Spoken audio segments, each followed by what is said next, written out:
Hi and welcome to my new video. In this video, I will be reviewing the book Rich Dad Poor Dad. It is considered to be the number one personal finance book of all time, written by Robert Kiyosaki. It's not that big book, and it's a very small book, and it cost me around $13. I finished this book in 2.5 days. For the first time, I finished that any book that too much early, and I've taken out 10 most important facts from this book for you in this video, and so let's get started. So the first point I took out from this book is pay yourself first.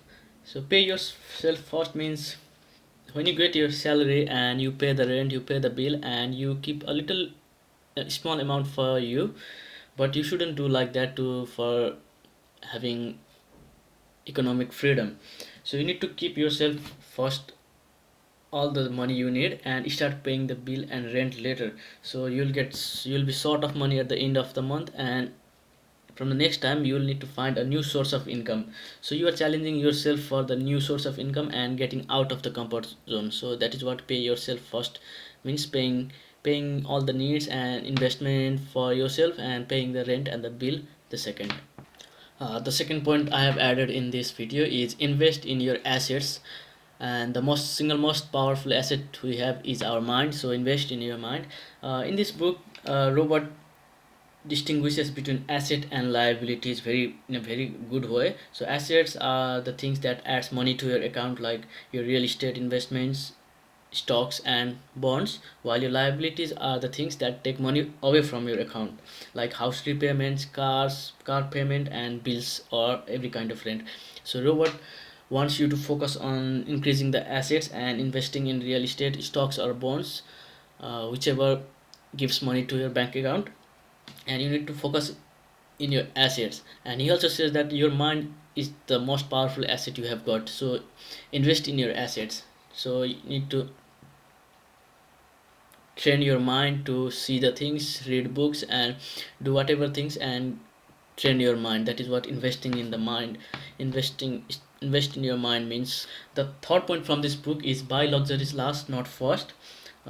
It's similar to the first point, but one important thing he has told is the rich buy assets, so that makes them the rich because they only focus on the assets. The poor only have expenses, so they cannot increase their economic standard because they only have expenses, do not focus on the assets. And while the middle class buy liabilities, thinking that they are assets. So the liabilities in here are like house, cars and furnitures. They think these are the middle class think, like think these are the assets that brings money there, that makes them rich, but it's not the thing that makes them rich. It's they are the liabilities. They take money away from your account, like the house and cars and furniture. So middle class have a very bad misconception about the assets and liabilities.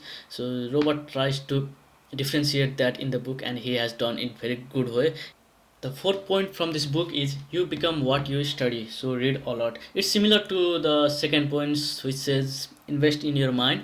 So the here the Robert says study doesn't only mean about the books, it also is about the training, seminar, discussions, books and libraries. And indirectly he tries to tell you that you need to get new skills every now and then. You need to look after new skills then rely instead of relying on only one. So it's like investing in your mind and training your mind to get the new things and learn new skills and techniques to do the things instead of doing only one job and getting the things and getting paid from only that one. So you need to invest in your mind by reading books and getting new techniques. The fifth point from this book is work to learn, don't work to earn.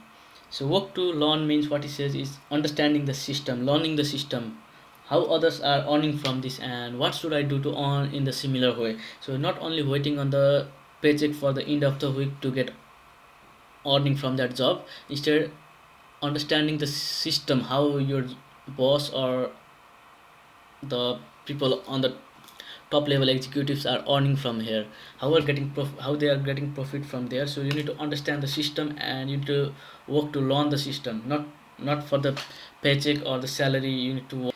The sixth point from this book is reduce expenses and liabilities. So it's similar to the second point when he says invest in your assets. So you need to start spending less amount on your expenses and liabilities and focusing more on your assets. So you need to aim for more valuable assets, which might be real estate or stocks or bond, which increases your assets and increase the cash flow to your account regularly, weekly or monthly.